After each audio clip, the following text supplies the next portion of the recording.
Čaute. Strach z pôrodu je úplne normálna bežná vec. Hlavne je to prirodzené, pretože tehotenstvo a pôrod to sú proste udalosti, na ktoré sa nezabúda.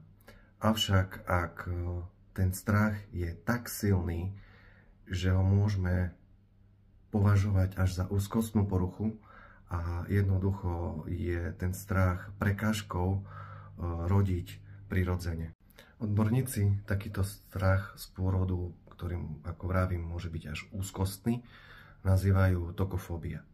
Tu je úplne jedno, aké sú príčiny, či už nejaké gynekologické ťažkosti alebo nejaká traumatická skúsenosť s predchádzajúcim pôrodom.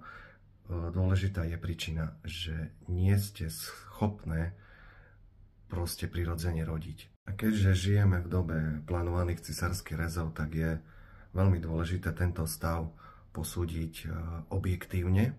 Ako to riešiť z pohľadu pôrodníka? Tak ono je to pomerne zložité. Hlavne by som to takto povedal. V prvom rade sa zdôveriť nejakej osobe, ktorá je vám blízka. V druhom rade komunikovať so svojím obvodným gynekologom, respektíve pôrodníkom, pýtať sa, získavať informácie, absolútne sa nehanbiť, aj keď ste prvorodička, a spolupracovať napríklad s pôrodnou asistentkou, eventuálne dúlou, eventuálne pôrodníkom alebo pôrodnicou, kde plánujete rodiť. Napríklad sa môžete aj zúčastniť predporodnej prípravy.